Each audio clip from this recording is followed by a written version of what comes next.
Hello, everyone, and welcome to another episode of the Nothing to See Here podcast. Hi, it's Frankie. It's Hannah. And Amanda wants to get this episode rolling because we got 11 pages to go through, apparently. Hey, So, you can get through 11 pages quick. I've had longer than 11 pages before. Yeah, this is not my longest episode. do you know how long the longest note page I ever had was for one of these episodes? Super short. 0. 3. That's insane. No, you don't have to write what you're gonna say. You just have to write what you need to talk about, like a PowerPoint. I'm No, one of those people who writes everything in their PowerPoint. You're ridiculous. I have longer because, like, if I have a joke when I'm watching something, I need to write it down so I can tell it on the Jokes are show. different. Jokes are different. I never write any of my jokes down.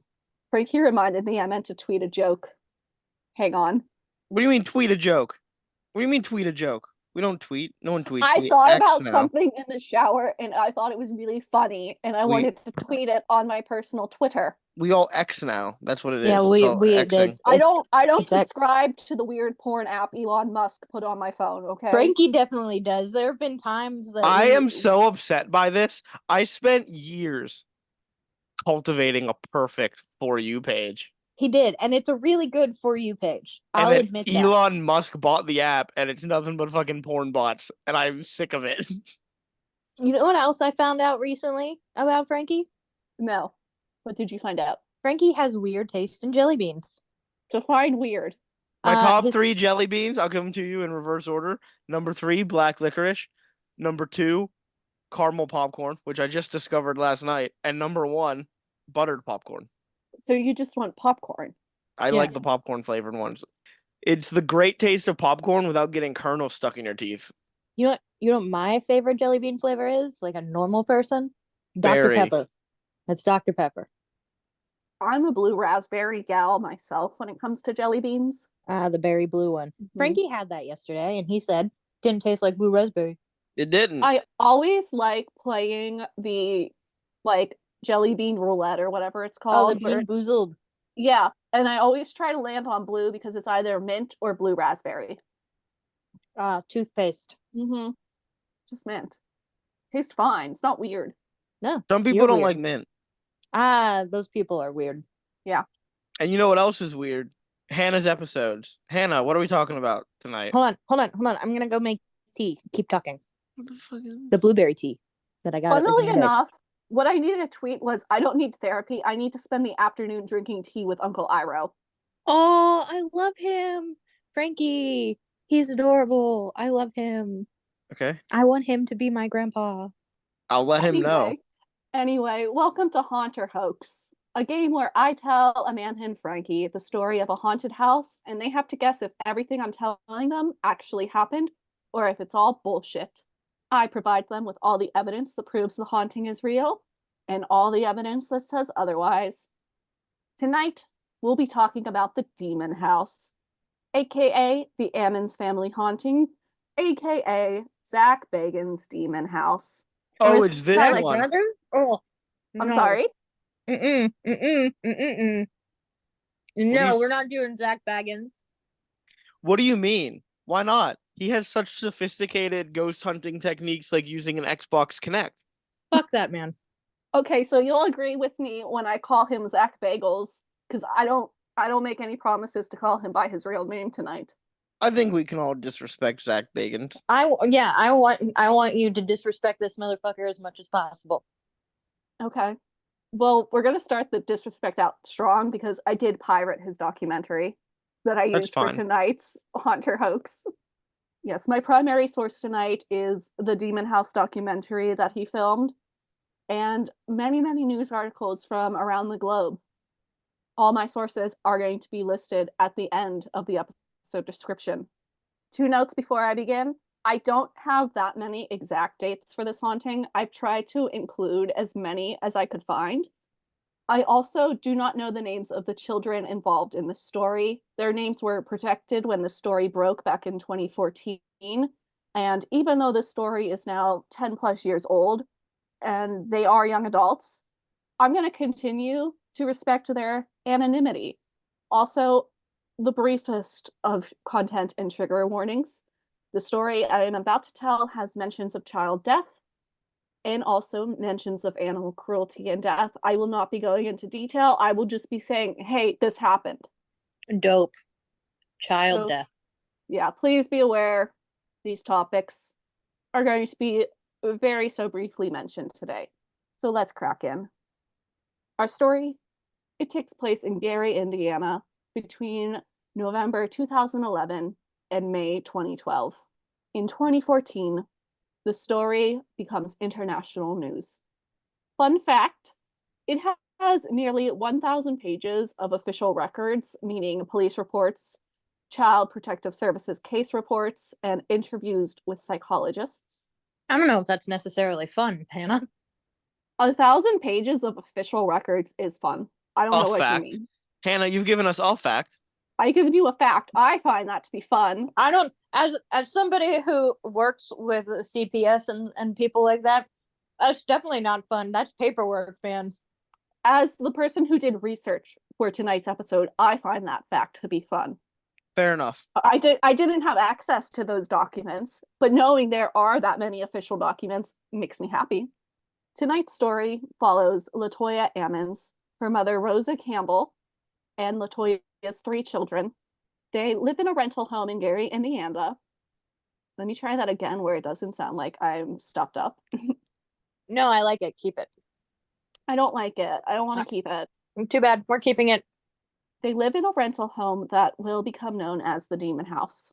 They had a month-to-month rental? Gross. Yes, this is a rental. That's the most haunting part. They got to deal with a landlord. Oh yeah, yeah. And they had a month-to-month rental agreement too. This was supposed to just be a layover place for the family as they searched for something bigger. Obviously, this was in no way, shape, or form their dream home. In fact, it would become their nightmare home. And like every haunting, things begin small. Latoya said it all started when she would see things out of the corner of her eyes. She said, and I quote, "It was just little things at first. Streaks of bad luck. Things would go missing, then reappear. We blamed each other. We blamed the kids." In an interview with Daily Mail, Latoya said there were a bunch of seemingly minor incidents that occurred. Basically, whatever entity was there was quote unquote playing with them. For example, a month after moving in, flies would swarm in their enclosed porch. The family would kill them and dispose of all the dead flies, but new flies would reappear the next day. And remember, this is a month after moving in. They moved in November. It's December now. So flies are not out this time of year. Latoya's 2 boys, who were 7 and 9 at the time of the story, began misbehaving as well. Originally, it was believed the 2 had a behavioral issue either brought on by the stress of moving and or them growing up. Like they were 7 and 9 at the time, and let's be real, children that age are absolute terrors. But the boys would ultimately become very violent, which we'll talk more about later. The family also reports hearing footsteps on the basement stairs, and muddy footprints would be found inside their house every morning. The odd thing was, these muddy footprints would begin in the middle of the floor, and they wouldn't lead anywhere. They were just around the house. Latoya and Rosa, being realistic at this time, think that this is the doing of a human being. So they put a new latch on their basement door. But the footsteps continued. Now they would hear the steps coming up the staircase, and they would end at the door before a pounding sound would be heard. It was as if something or someone was trying to break the door down and get out. The family would also see shadowy figures on the living room walls. They woke up with bloody noses all the time, and the family all suffered from various health issues over the course of their stay. During Christmas time, a nativity ornament was thrown across the living room by an unseen force. The local Catholic church tells them that the house is haunted. Latoya is told by a local clairvoyant that the house is home to 200 demons. That's too many. That's 200 too many? No, I don't know if it's so. 200 too many, but like, are any of them paying rent? Are any of them helping out with the expenses? No, they're making more work. They're putting muddy footprints on the floor. They're breaking stuff. See, that's why I'm disgusted with all these demons and ghosts we're talking about. Frankie, you say 200 is too much? It's too Have many you demons in a house, I think. have you heard of the 999 happy haunts at Disney World? It's a mansion, though. It's And huge. I'm assuming this rental property is not that big. No, this was tiny. So there's not enough room for 200. Some people have got to go. It's a fire hazard. mm-hmm. Is my big problem here. Really, it sounded like the rent was your big problem. Well, that is And another we problem and of we talked having. about this last time we did a Haunt or Hoax. Yeah. What do you want the ghosts to do? They can't be security guards, Franklin. Get a job. Do something with your life so that you're not They don't have a life anymore. mooching. They have an afterlife. All right. It's not my Got you fault. there. That's not my Yeah, I fault. do got him. I got him. That's not my fault. They need to help with the expenses.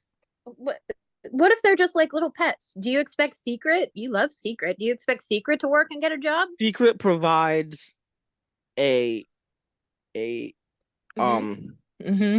I don't know why I can't think of words tonight. Secret provides a great service Oh no. to you.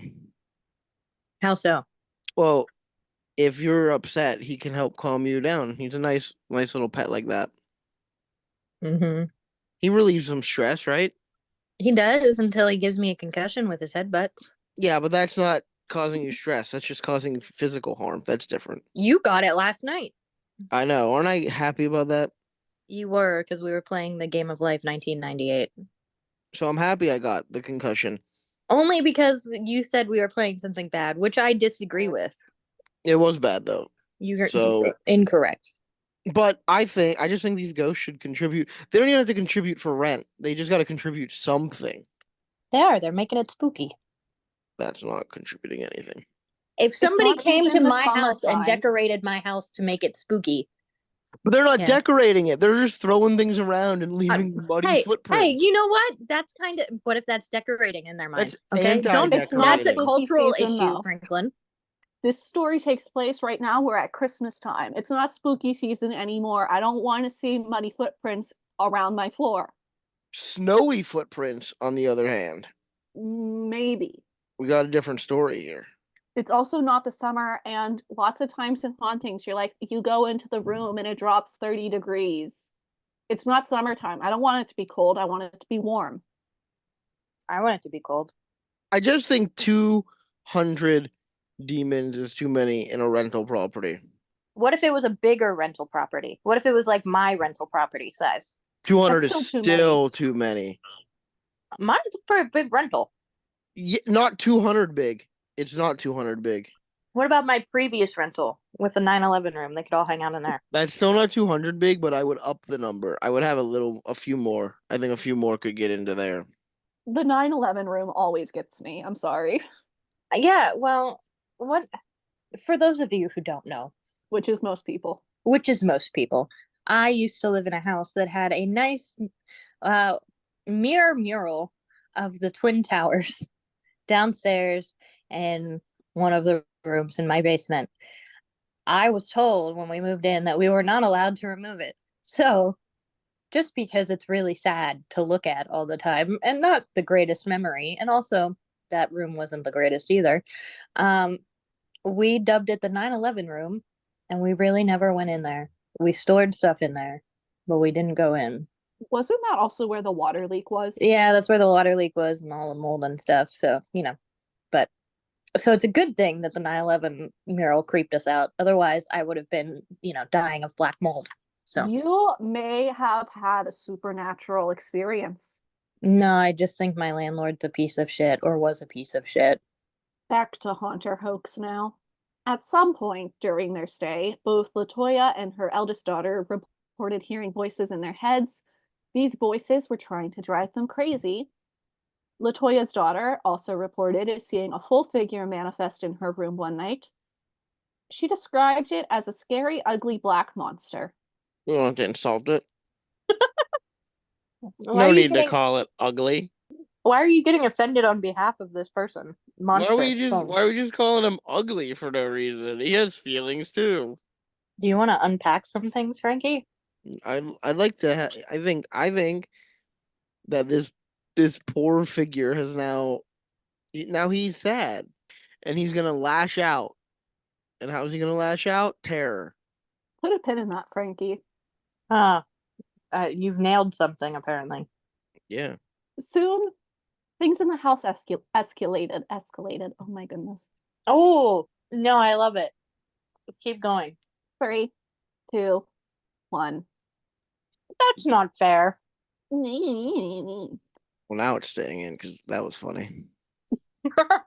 It was, wasn't it? I can be funny sometimes.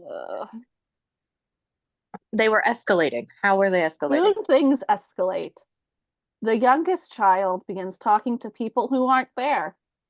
And these conversations he's having just so happen to be about death. Latoya would learn from the police that a young boy had been murdered on the block many years before the family moved in, and she believes her son was talking with the spirit of this deceased child.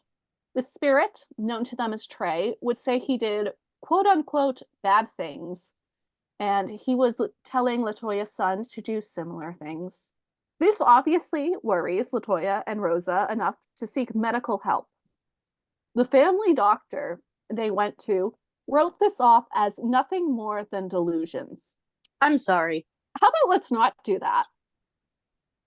Even if you're writing it off as delusions, that still warrants some further some further investigation there. That's not just like, yeah, they're having delusions. Have fun. All right, you're fine. You don't have any mental illness. You're good. They're having delusions. Let them have some fun out there in the world. Yeah. He's only 7. Have fun. If someone comes to me and they're like having delusions, I'm like, okay, so let's sit unpack down, these, shall we? Yeah. Get that child into therapy, is what I say. I don't have a good segue from the shitty doctor. So on March 10th, 2012, the family was hosting a birthday party. Oh, wait. I got a good segue. Okay. You said it's March 10th? I'm going to march March up to that 10th, doctor and 2012. Did you hear that? No, I talked over you. God damn it. I said I'm going to march up to that doctor and smack him in the face. Okay, keep going. On March 10th, 2012, the family was hosting a birthday party at the house. The daughter was seen levitating off her bed and said something was choking her, and whatever had hold of her was attempting to pull her out of the bedroom. Maybe the scary, black, ugly monster. Hey, whoa. You're going to keep upsetting him. We don't have to keep insulting the man. You're going to keep upsetting Frankie if you keep calling this thing ugly. I'm sorry. We don't know what he looks like. We can't just go around saying these things. I'm sorry, shadow monster. I'll be nicer. Would you call the Babadook ugly to its face? No, absolutely not. The Babadook is lovely. Yeah, so what if this thing looks like the Babadook? Well, I don't know what it looks like. I'm just telling the story. Yeah, we're taking a child's word for it, though. You can't just do that. Children are notorious liars, and eyewitnesses are notoriously bad. Thank you, Mr. Lawyer. No problem. I don't have a good segue from that now. Just keep going. He'll shut up eventually. The immediate family, meaning Latoya, her mother, and her other children, were praying over the daughter in the bedroom while the party went on in the living room, none the wiser. Latoya did tell her guest what just occurred in the other room. Some people believed her, some didn't. One of those who believed her got in touch with a New York clairvoyant who had experience dealing with demons. This clairvoyant was able to pick up on something and told Latoya the following. The original owners of the house were in a cult. They were Satanists and did rituals there, decades before, both human and animal sacrifices. The family, law enforcement officers, and a priest, all of whom we will meet a little later on in our story, become convinced that these rituals took place in the home's basement, specifically under the stairs in an odd patch of dirt. It should be noted the whole basement had a concrete floor, save for directly under the stairs. Oh, me and concrete floors do not have a good history. I don't think concrete floors in anyone really have a good history. Then why did they put it all throughout the art building at Seton Hill? I don't know why the Sharp building was concrete. Cheap. It's cheap. Probably cheaper. And it cracked. It cracked within a year. President Finger, I think Amanda wants to have words with you. Fuck that building. It could have been so nice, but you decided on concrete floors. But what a name. Back to the unnamed clairvoyant. He also said the house was infested with demons who had formed legions and would kill the Ammons family if they didn't get out. In April of 2012, shit hits the fan. On April 19th, all three children have begun acting extremely violent. They're thrashing, beating each other up, attempting to beat up the adults present, which include their mom, uncle, and grandmother. The two boys are reported to have thrown themselves against walls and car seats while on the way to the hospital. Well, I mean, that could just be Jackass auditions. Hey, at least they were going to the hospital. Mm-hmm. The family calls 911 because it seems like the children are trying to either kill themselves or at the very least seriously harm themselves or others. And once at the hospital, the youngest son is reported to have said the following: I've been here long enough. I came to kill. I'm going to kill now. Do it, kid. Do it. How old is the kid? No, I believe this one is 7 years old. 7 years old is long enough to be on the earth. You're right. That kid's right. 7 years. He's made up his mind. I don't condone what Frankie and Amanda are saying right now. I Killing condone is wrong. Killing is no. whoa. I'm not Whoa, condoning killing. Killing generally wrong. Saying that, hey, 7 years is too long to be here. This place is fucked up. He learned quick. He's learned correctly. Listen, things aren't going well. All right. I don't think when the children was saying I'm going to kill now, I think he meant I've been here at the hospital long enough, not on the earth. Listen, I've been to doctor's offices before. They take forever. You got an appointment at 9 a.m. and then they don't see you until 9:40. Why'd I make the appointment?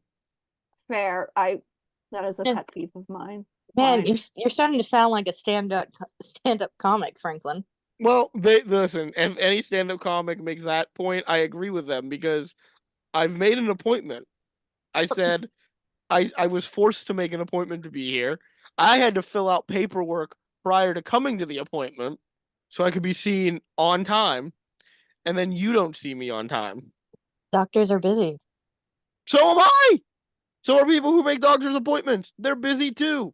That's just kind of what you sign up for, man. It's upsetting. I'm this Make kid. a telehealth appointment. They're always on time for those. Yeah, I know. I do most of my stuff telehealth. That kid saying I've been here long enough. I bet he had been there long enough. Oh God, you've upset him. I'm sorry? No, you've upset John Lawrence. Oh, Frankie. How's that my fault? I don't know, but you were the one who got animated. Yeah, you got too heated, and now John Lawrence is upset. I'm sorry. Apologize to him. I'm sorry, Lawrence. Yeah, he's far away now. He walked away. He was laying on me, and then you got heated about something, and he jumped off. I got heated. He looks really sad about it too. I got heated about a justifiable heatingness. So it was a justifiable heating. He doesn't feel so. He's like, you know what sucks more than that? Being taken to a vet hospital against your will. My dogs would agree with that. Yeah. I think John Lawrence has it more rough than you, so you should apologize. I already did. Apologize for your third world problems. I already apologized. Third world? Yeah. You mean first world? That's what I meant. The wild reports inside the hospital continue, and the hospital staff, the Ammons family, and a case manager from Child Protective Services all corroborate the story I'm about to tell you. Valerie Washington, the Child Protective Services case manager, wrote in an official report, he, meeting the youngest child, began to growl. He charged at the grandmother's stomach and headbutted her several times. He then walked backwards up the wall. Let me just say that again. A child walked backwards up a wall and was witnessed by a psychologist on the hospital staff who had just examined the child and a Child Protective Services case manager who then wrote this incident up in an official report. Was there a gas leak in this hospital? Because that's what I'm going with. Just in the hospital. Hey, gas leaks can really fuck with you. I know. Maybe just this one particular room The hospital had no gas leak. that we know of. That's true. It could be one. Sure. Maybe it's just a bad hospital and they just don't want to keep up to date with their gas leaks. Also in this case report, the child is said to have it is said that his eyes rolled into the back of his head. He was lifted and thrown into the wall with nobody touching him. He spoke in a deep voice different from his own. And then he also did a flip off of the wall he had walked backwards up. So my eyes roll into the back of my head You have a sometimes. seizure. Yeah, well, you know. Do you walk up walls during your seizures? Um, have I ever walked up walls during seizures, Mother? No. What about sleepwalking? During walked up walls during sleepwalking? Yeah. No. It'd be sick though. I would want to see video. You know what? I haven't tried. So if I'm we too get a busy. call that you're in the hospital because you try to walk up a wall I'm backwards, too busy trying to feed the squirrels, Hannah. 5 minutes later, the child was questioned about what he just did, and he had no memory about attacking his family or walking up a wall. He was supposedly very confused about everything the doctors and his family was telling him. This is making me believe that this is a seizure now because that's how I feel after every time I wake up. Or sleepwalking. Also very confused then as well. One of the doctors in the ER is reported to have said the following in regards to the child walking up the wall. That's not real. That's not human. No human can do what that little boy just did. Yeah, he's Spider-Man, actually. Is this the new Spider-Man origin story? It's a pretty good one. I like it. We've moved away from the spider bite. Yeah, he got bit by a demonic spider instead. At this point, things have escalated so much that the Ammons family now has crucifixes all over their home. There are also Bibles everywhere and tons of burnt prayer candles. And this is all reported by CPS and the police department. When I was researching this case, I got to this point and I thought that the family was doing exorcisms on the children, but apparently all the crosses and Bibles were for protection. Oh yeah, Like, yeah. But I don't know. I don't know what God's gonna do for people. Has anybody ever read the Old Testament? That motherfucker was salty about a lot of shit. He's probably mad that they didn't thank him for getting the house or something. Like, oh, I see how it is. You know what? Fuck you and your whole family. Demons. Lucifer, take it from here. I think the demons were living there beforehand. Maybe they had squatters' rights. Maybe I've been looking at this wrong. an idea. I have a quote from Latoya about all the prayer candles and Bibles and crucifixes. I anointed my children with olive oil and called upon the blood of Jesus. I prayed over them until the demons left, but they always jump back in. It kind of feels like my original thought of children having exorcisms performed on them was correct. Anointment is not the same as exorcism. No, but It's just some oil on the head. That's just a little oil on the forehead. It's kind of the same thing that you do, but with ashes on Ash Wednesday. I feel like we're in the same vein. Can make a nice salad exorcism. later on. And what's olive oil gonna do? I always thought it was holy water. If What's you don't olive have oil holy do? water, store-bought olive oil will do. Extra virgin though. Come on. We can't be having this slutty olive oil. No, you use the slutty olive oil. The demons are gonna appreciate it. But yeah, but you don't want the demons. Maybe they'll listen a little bit more if they knew that the olive oil was coming from somebody who has, battled with temptation. Oh, maybe. You're one of us. I understand. You're not a virgin olive oil. You're just olive oil. Where's Papa? Are you missing him? Wait, are you saying olive oil is made from the character olive oil? That was the joke I was making. Yes. Was it good? Did you like it? No. God damn it. I don't know if I liked it or not. I'm sitting here contemplating it. I worked really hard on it. Did you work hard on it or? No, pick on me. That was really good.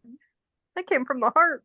Anyway, after the wall walking incident, the police and CPS go to the house and they are there for nearly an hour just walking through while Latoya and Rosa give them a little tour and basically say all sorts of weird shit goes on in the home. The the children walked up walls and they levitated and they speak in weird voices. Hey, One at of least they're not like chained up. Like these kids have a bunch of demons possessing them. They're like, down, boy, down. I'm sorry, they get like this with strangers. I don't know if it's okay to laugh. It is. Thank you. It could have been way worse. At least they have free reign of the house and they're walking up walls and stuff. One of the boys was reported to have been thrown into the freezer at some point. This was not during the police visit, as I don't believe the children were there. This just happened at some point in the story. I don't know when exactly. Did somebody like human throw him into the freezer, or was somebody non-human throw him into the freezer? Because I think it was implied that no one was like touching him. Like no one actually physically did it. He did it like on his own. So I think it was implied a demon. Have you ever seen a kid force. throw a temper tantrum? Kids can throw themselves all sorts of ways. See, I don't work with children. I don't like children. I stay far away from them. I'm just saying, I've seen many a temper tantrum in my day, and I've thrown some of them back in like the good old, kindergarten-y days. I've seen some kids do some wild stuff with some temper tantrums and throw themselves in all kinds of different which ways without any ghost or demons being present. Sometimes kids are just scary on their own. I'll agree with that. It's kind of hard not to. So the longer the police stayed there that day, some odd things did occur in the house. One of the doors in the basement was in a different position every time someone went down there. Reportedly, no one touched the door, but it certainly could have been someone in the house moving it. All the officers present were recording in some way, shape, or form. One of the officers did a voice recording of the visit, and after leaving and reviewing the recording, he heard a mysterious, unknown voice. The officer's name is Lieutenant John Gruska, and he says he hears "hey" repeated over and over again on this recording. This recording was featured in the Demon House documentary, but when I listened to it, I heard the word pain. Officer Gruska claims he did not hear this voice while he was at the home. He only heard it afterwards on the recording. One of the other officers there at the time, veteran officer Captain Austin, claims that upon leaving, his squad car's radio started playing static. Like he couldn't get any signal from any station, AM or FM, and then a voice came through saying something to the effect of "who's there?" You said AM or FM. I believe you meant M or FM. Yes, I'm sorry. You should be. You should be. Listen, I don't drive, okay? I don't know the Prindle. That's fair. You've made up for it, Hannah. Mm-hmm. That's what I thought.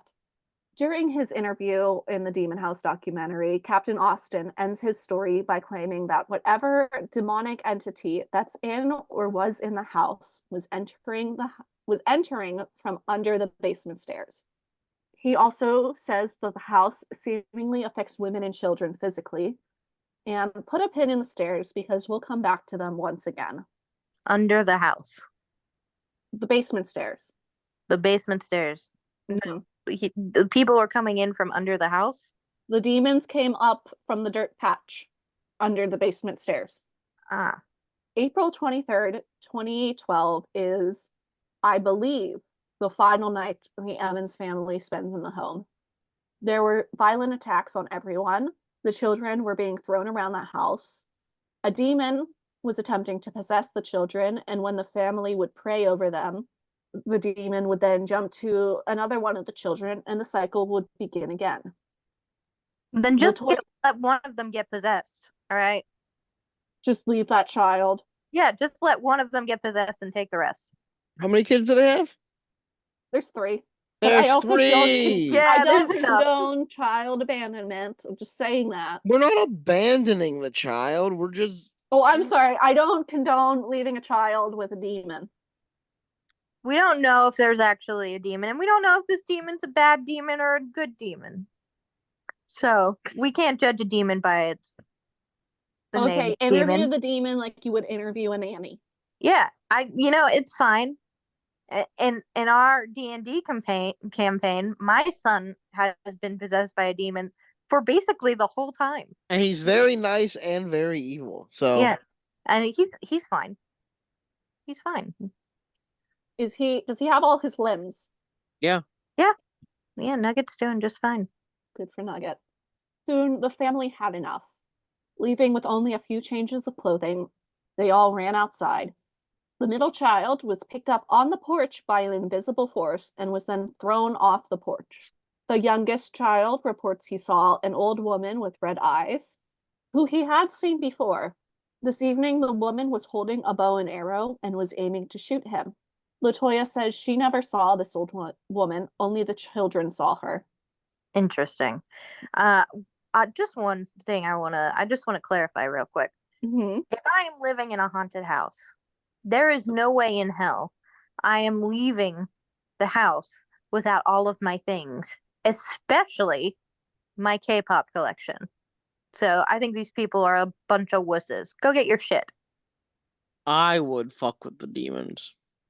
You all know that video, the gif of the lady from that one reality show where she's like banging pots and pans and is like, I didn't get no sleep because of y'all. Y'all ain't gonna get no sleep because of me. Yeah. I do that to the demons. I like to believe that I would be the problem and I would drive the demons out by myself. Yeah, I would just make it worse for them. I'll just blast K-pop music and play really, really bad. Actually, I'll just do what I do normally, which is blast K-pop music and play really, really bad old CD-ROMs on my computer. They would hate it. Yeah. Except for that one who's just like a BTS stan. You know what? That's fine. That's fine. You'd have a new bestie. That's fine. You know what? I love me and that demon. We'd get along so well. We could play Barbie's Fashion Beauty Boutique or whatever. I want together. to play Barbie's Fashion Beauty Boutique.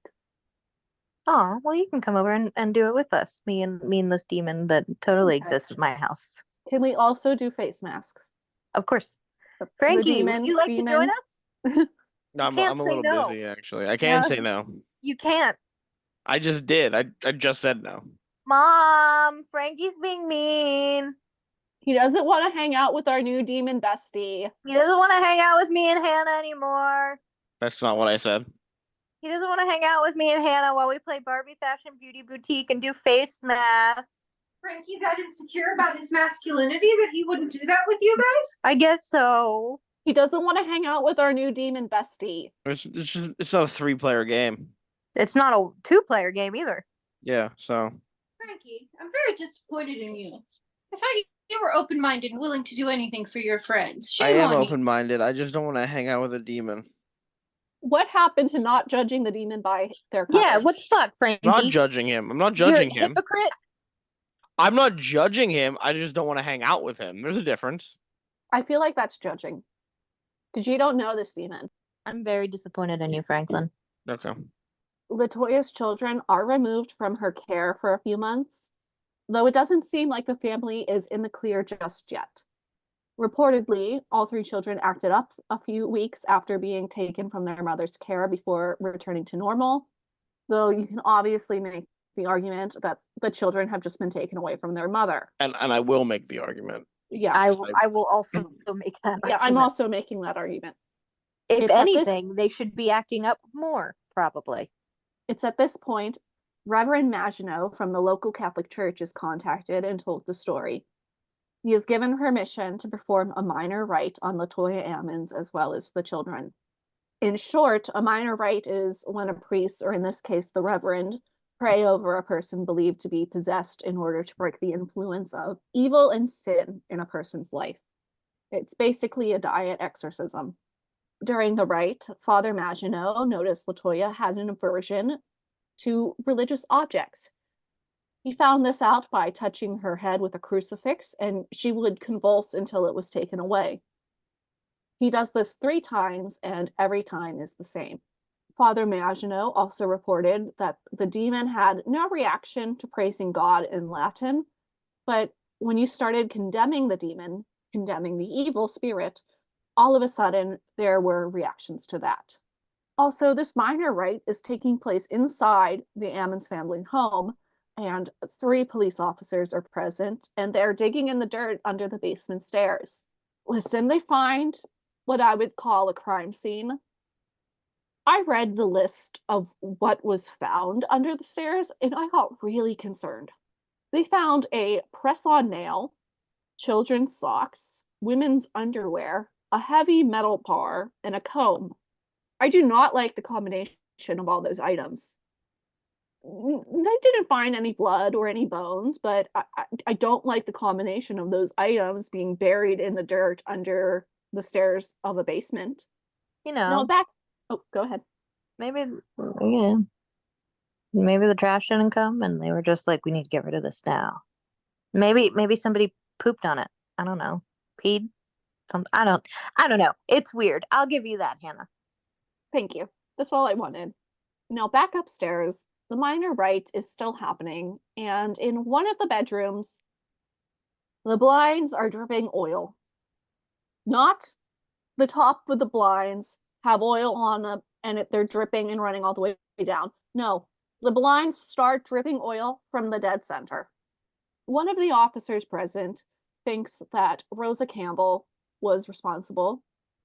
So they take some photos, they cleaned off the blinds, they close the room back up, and one of the cops sticks a Q-tip in between the door and the door frame. And they've placed it fairly low to the ground so it's not too noticeable. The idea is if the Q-tip ends up on the floor and something has happened in the room, when they go to re-enter it, they'll know it was human tampering.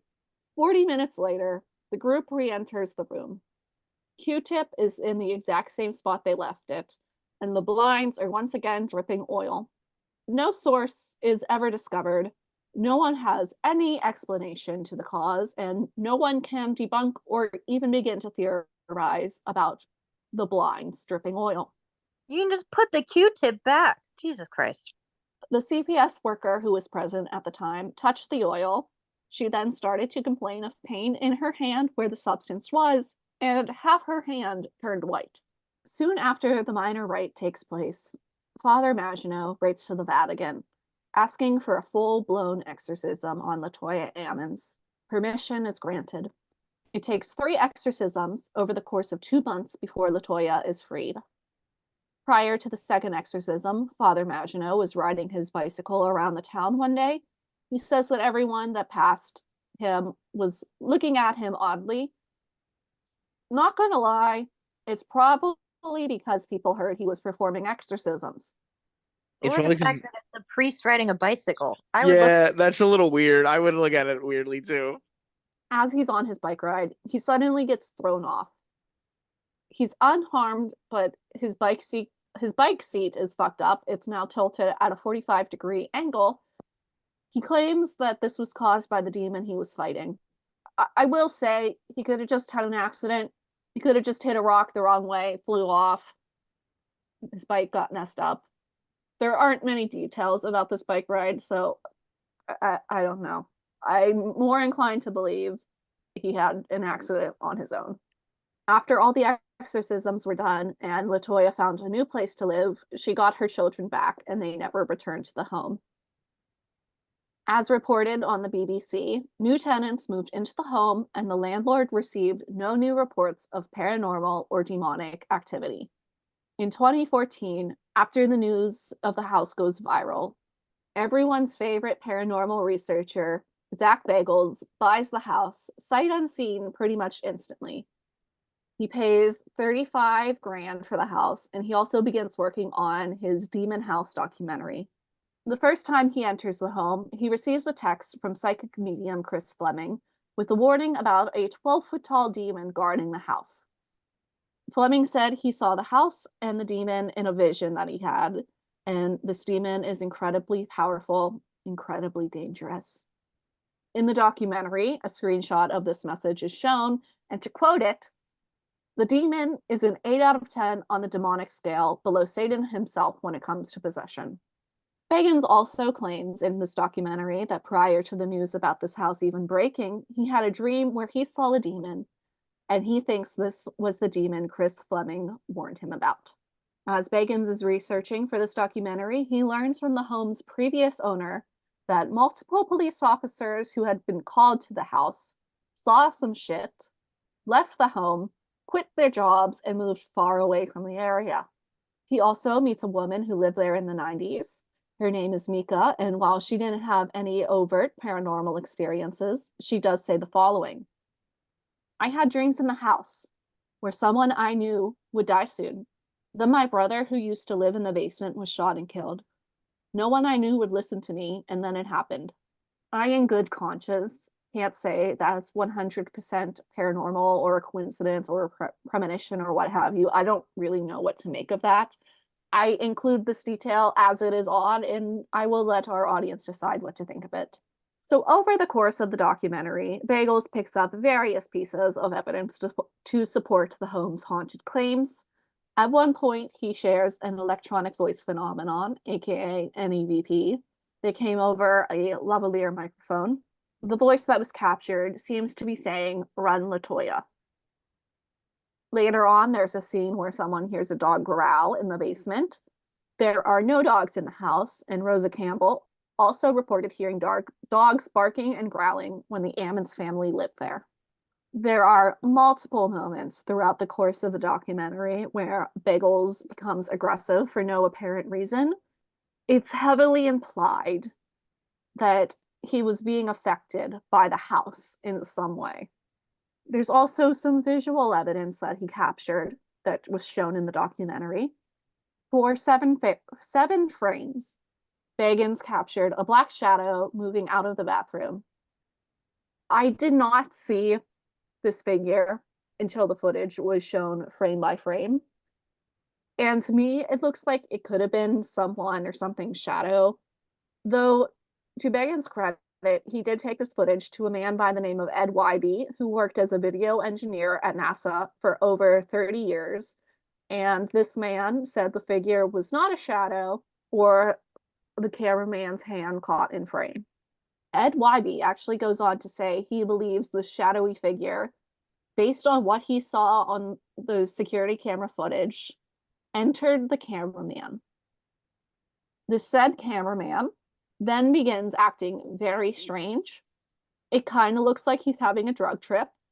At some point, when no one is watching, he goes down into the basement where he's later found lying on his back in the basement bedroom.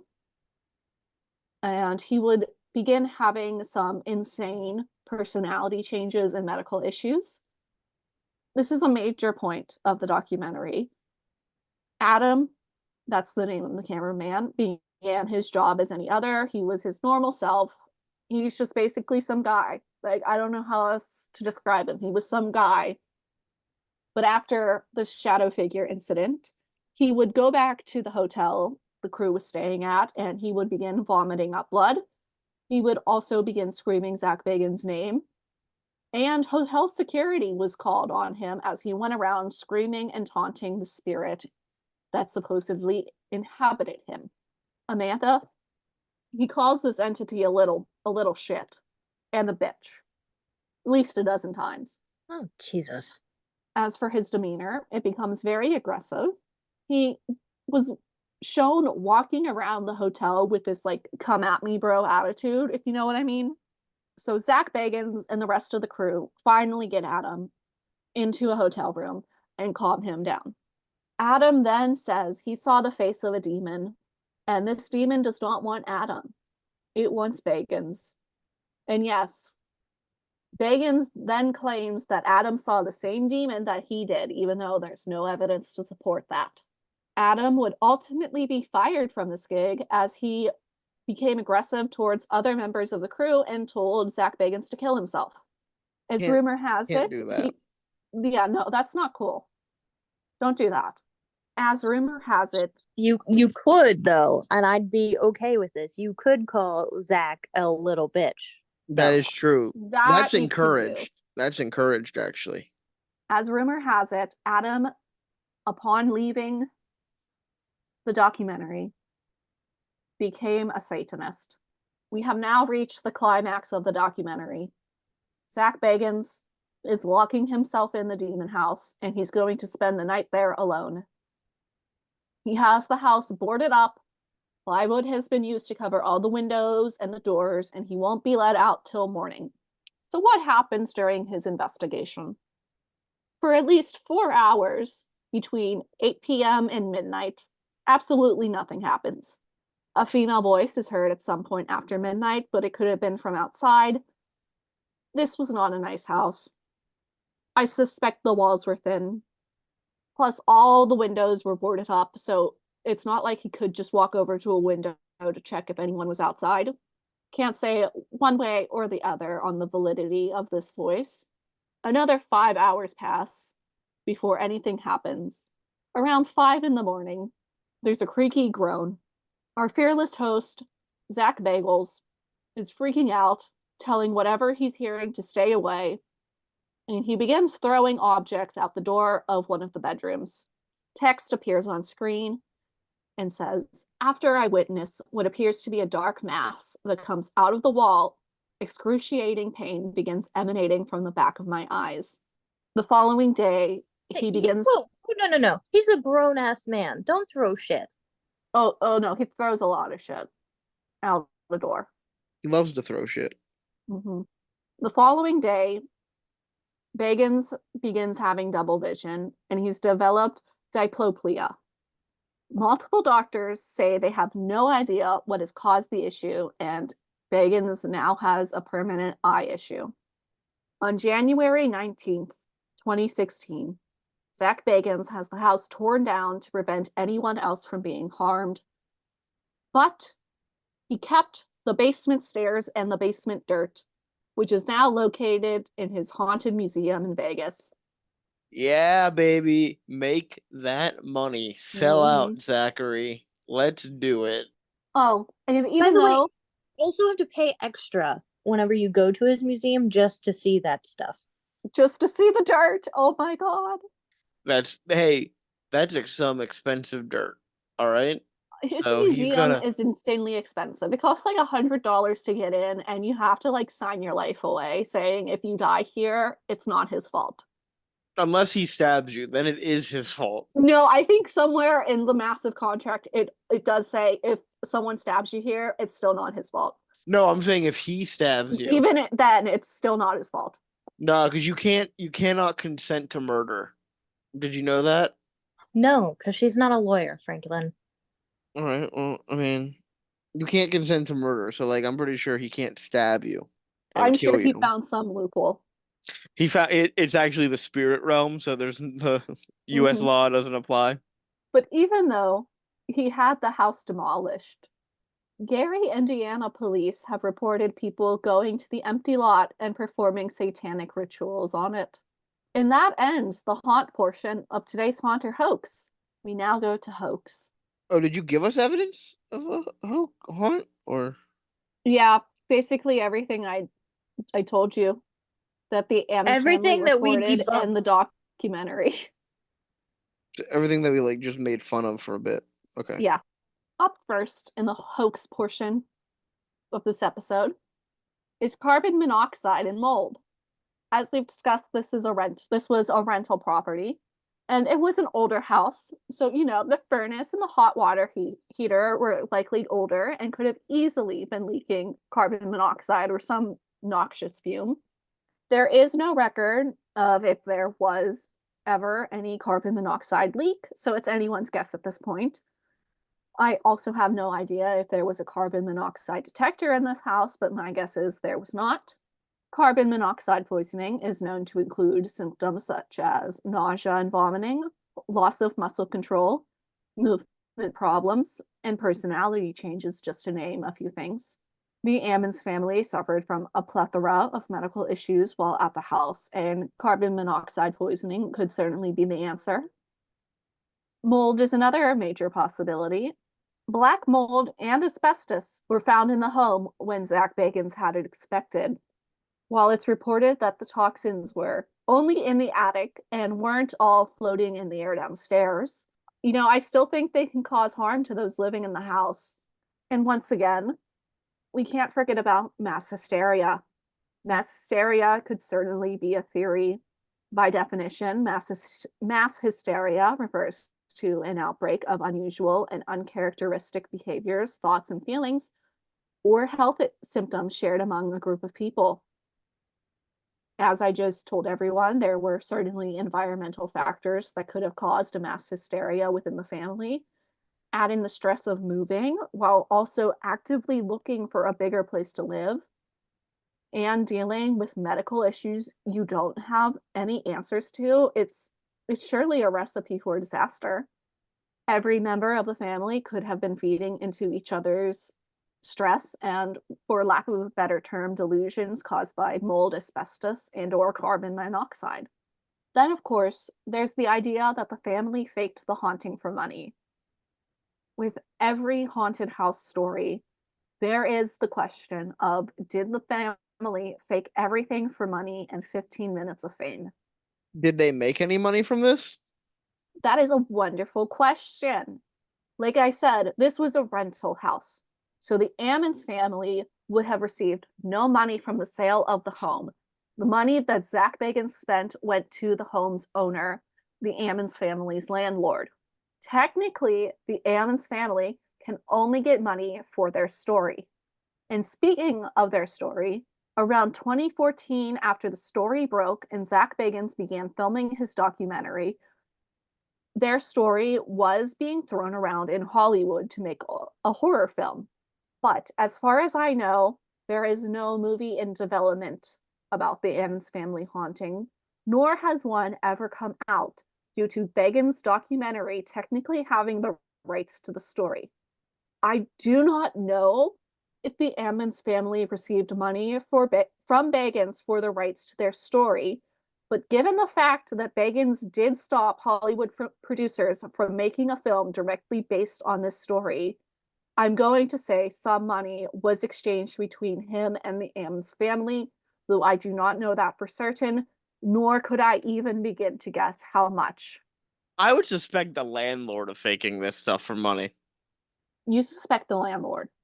I don't suspect this landlord specifically. I don't want to put that out there, but I wouldn't put it Mm. past a landlord. In theory, you think a landlord would fake a haunting? Yeah. Okay.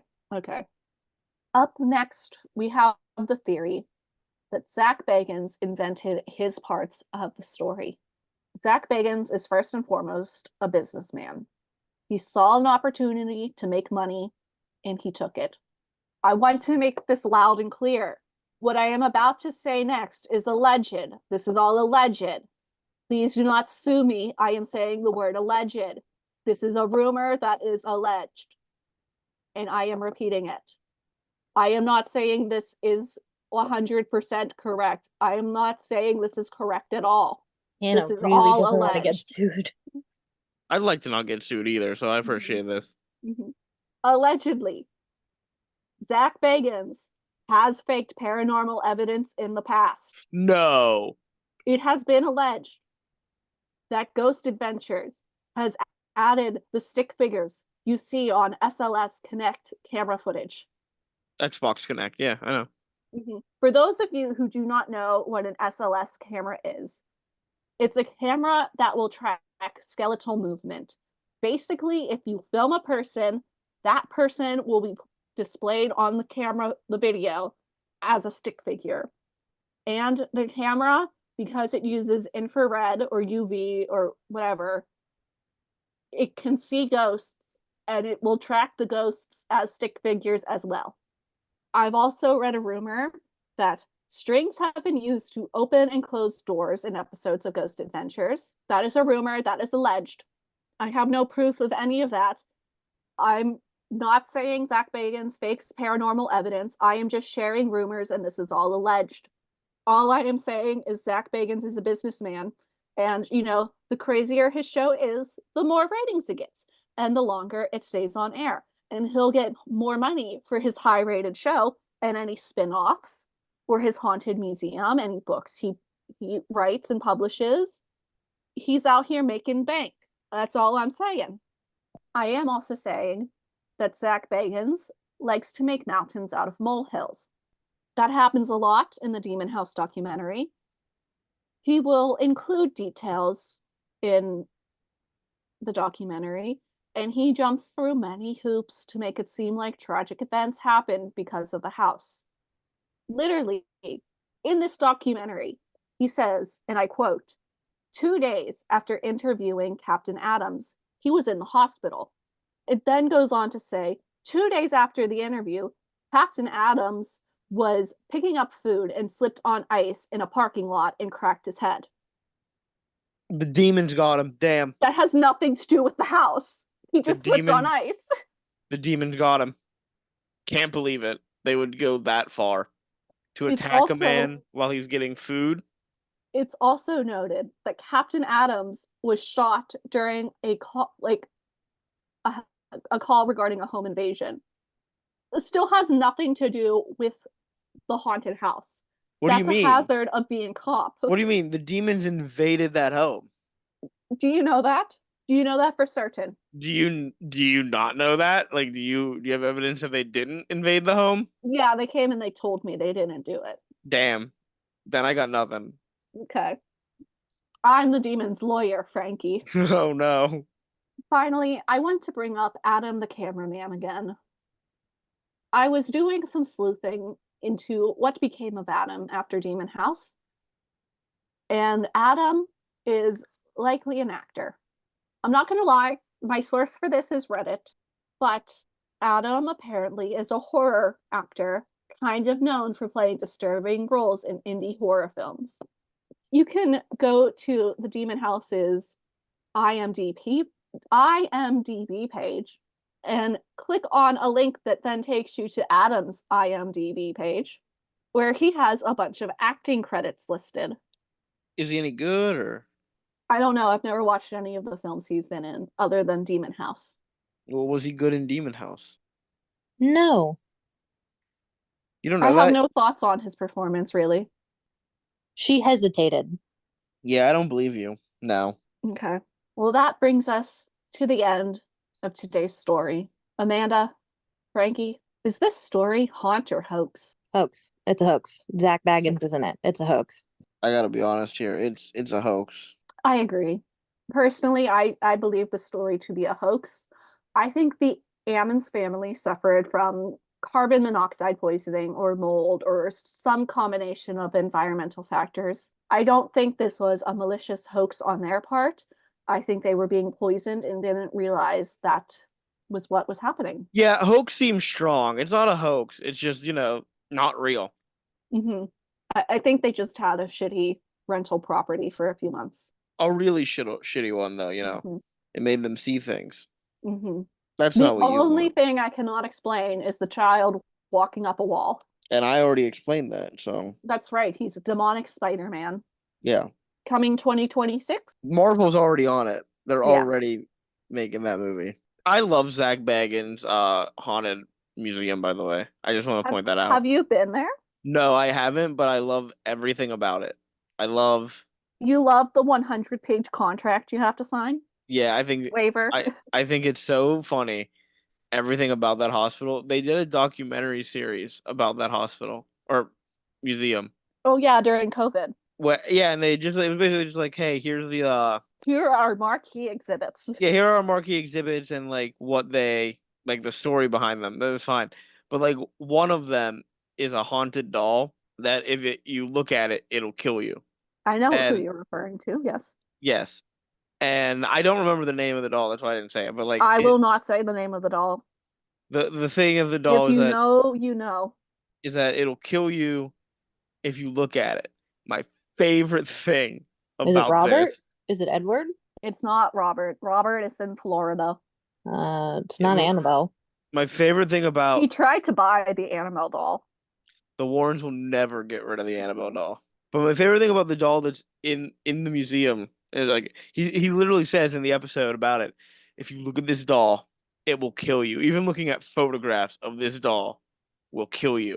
There are photos of that doll all over the fucking website. Mm-hmm.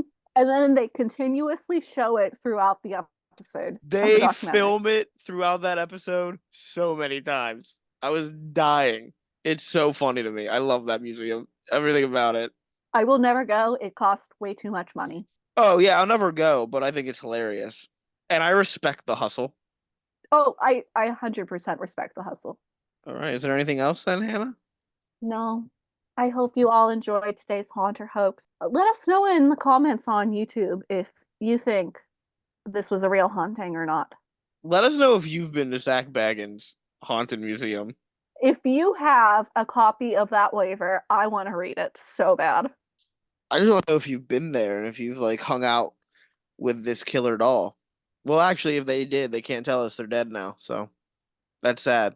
Rest in peace. That's it for this episode. Next week is Amanda. Yeah. So Amanda, what will you be telling us about next week? Well, we're gonna be doing Disney, but I gotta pull up my thingy. Oh, it's Make Mine Music. Oh no. Yep. Is it another anthology film? It sure is, Hannah. I like Make Mine Music, so Hannah and I have not been the biggest fans of these anthology films. I want an actual film. I don't Hey. want an anthology. I want Yeah, an wait a second, wait a animated second. Hannah, feature. Hannah, don't say that. Hannah, don't say that because you know the next film is that's an actual film. Oh shit, is it Song of the South? it is Song of the South, man. Fuck. Oh, damn it. Well, That is the next actual film. Hannah did that to herself. Hannah, you played yourself. You I played did. yourself real bad too. So yeah, Well- look forward to that. Yeah, so next week we'll be talking about Make My Music. Is that what it's called? Make Mine Music? Yeah, The second one? the last one, yes. But Make Mine Music. Okay. Well, join us for that on our Disney adventure, and we'll make your music. Maybe we'll let you think about music. Anyway, let's take care of business and wrap this up. As of recording, we are on YouTube and Spotify. If you are listening to us on YouTube, remember to like, comment, and subscribe, and hit that bell for notification every time a new episode is put up. Our episodes usually go up every Wednesday morning, sometime early in the morning, so you can listen to them on your commute to work if you have one. That's fun. If you are listening to us on Spotify, remember to leave a review and answer the question on the episode, which is just, what do you think of the show? It helps us out. We really appreciate it if you can do that. If you would like to send us an email with a question or a comment or something you want to, or an idea for an episode that you'd like to see on the show, anything really. Don't be mean though. We don't want you to be mean in the email. But you can send us an email over at Nothing to see here podcast at gmail.com. As always, here is spelled HEAR. if you would like to see some good artwork done by Amanda, if you would like to see some fun memes and out of context images for our episodes, you can do so over on our Instagram page. Oh, those are by Hannah. Sorry, Hannah. I think we know at this point. I make Yeah, the Hannah memes. does the memes. Amanda does the artwork.